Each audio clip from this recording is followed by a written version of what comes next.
Hey everybody, Sean here at Lowell Ranch. Hope you guys are having a fantastic day. So just gonna do some maintenance on our tractor. We call our tractor Bob and our ATV Larry, because you can see the ATV is green and the tractor is red. So if anybody knows VeggieTales, Bob and Larry, that's where we get it from. So it's been 400 hours. We're right at the 400 hour mark. So I tell you, there's not a lot that I would say that I do really well, but one thing for sure that I've tried to do well since we moved out here is take care of our equipment. And so I'm like on the money with greasing stuff and doing all of the required maintenance and everything on the ATV, as well as the tractor, and then several other pieces of equipment that we have, just to hopefully avoid some major problem and to make sure things are running in tip-top shape, because especially with the tractor, we use it all the time, almost daily. And so when we go out to grab it, I want to make sure that it's working. So today, just going to be, we got to change the oil, check all the lug nuts on the tires, make sure that they're secure, check the tire pressures, and then I think check the other fluids, the hydraulic fluid, and the front axle fluid and that kind of stuff, just make sure they're good. But the main thing is going to be changing the engine oil and the filter, and then the diesel filters as well. So that's what I'm going to be working on.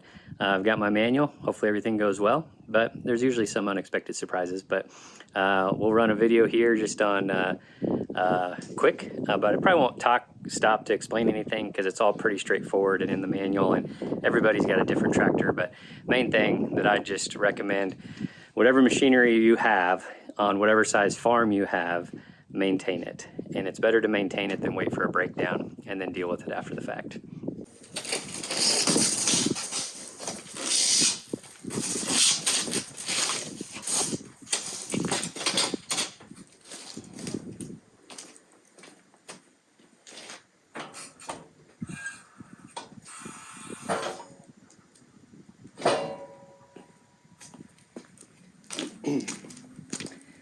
Always put your hydraulics down. Don't leave them up.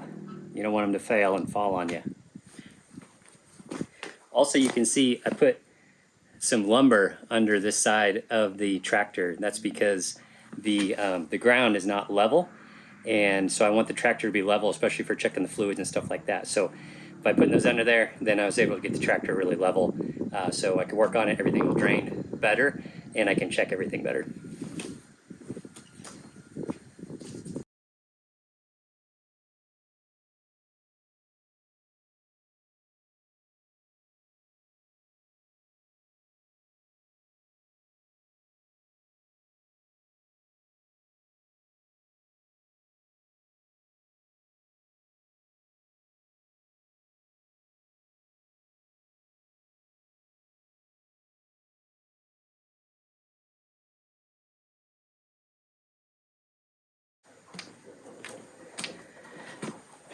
Okay, so a couple things I learned the first time I did this, that a standard oil wrench for a car usually doesn't work very well, just because of the positioning of the filters.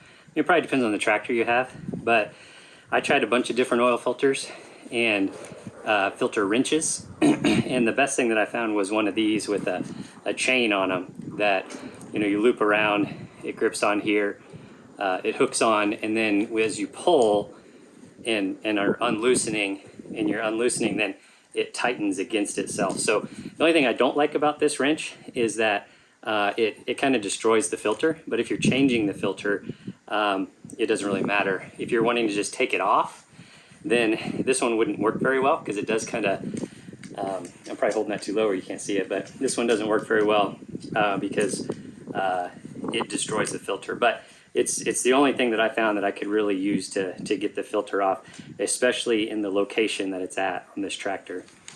The other thing is I used a 5-gallon bucket to drain the oil into, and that's because this thing takes 2 gallons of oil. And so I wanted to make, the first time I did it, I did not use a 5-gallon bucket, and it overflowed. So you don't want to do that. Just make sure you've got plenty of capacity in whatever you're draining it into for the amount of oil that your tractor takes.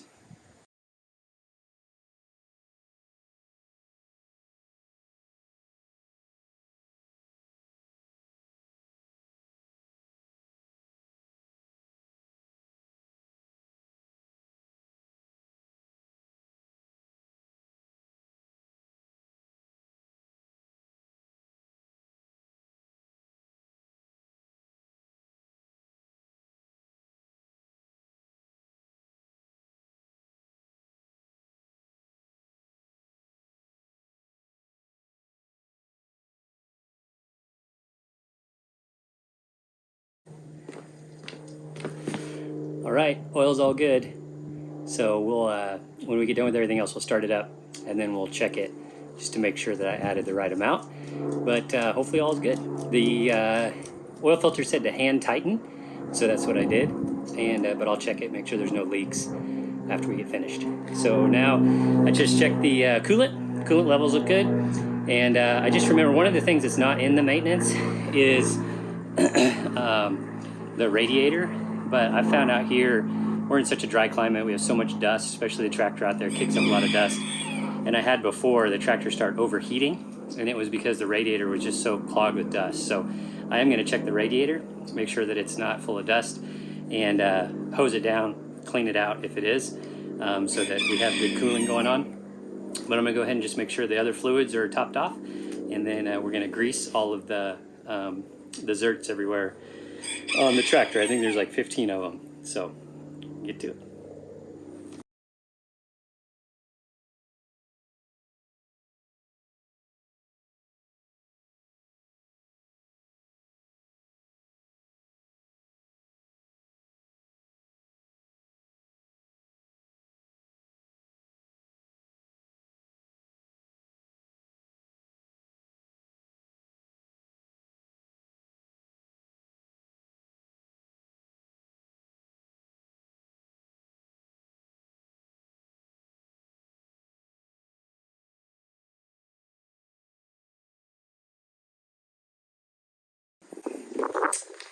All right, so transmission fluid was good. Front axle oil was a little bit low. Those things are really hard to tell. The dipsticks are not very great, so I was struggling a little bit on the one, but added some to it. And the front, the radiator is pretty dusty, so I'm going to clean it out along with hosing off the rest of the tractor just because it's really dirty and dusty. So get on to some of the rest of it.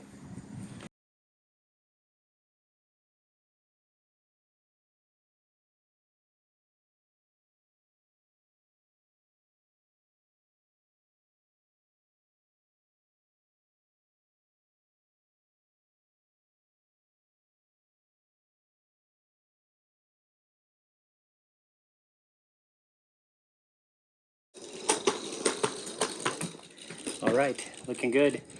Tires are good. Got everything greased all the way around. I just got to change the fuel filter that's on the other side of the tractor.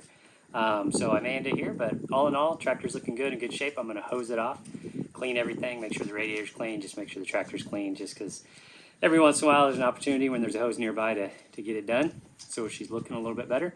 And as you can see, I was pulling out some sticks there at the end. That's one of the things that seems to happen. And I noticed a hook on a spring is hanging there. So let me show you.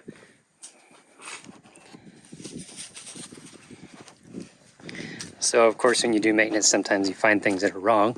So I noticed that spring hanging here and this sensor, and it's broken because it shouldn't just be hanging loose like that. So I got to look that up, figure out what's going on with that so we can make sure we get that fixed. You can just see sticks get in here from pushing over trees, doing stuff. You can see I got the hood up so you can't see the radiator. But the fuel filter is right there. I got to change that sucker out.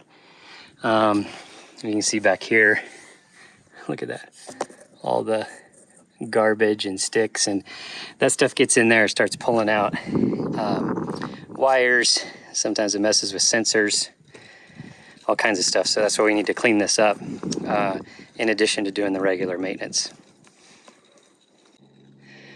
Alrighty, y'all. So that's the video for today. I think I'm gonna change that fuel filter and just get all the sticks out of here and then hose it off.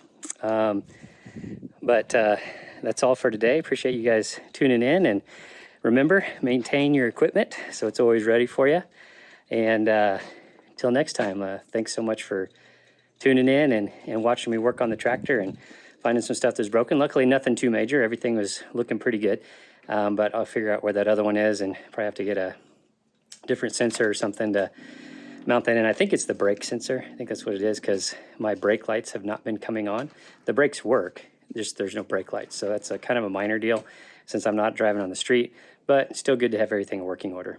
So till next time, guys, thanks for tuning in. Make sure you like these videos, subscribe to our channel so you can check out everything that's going on at Laurel Ranch.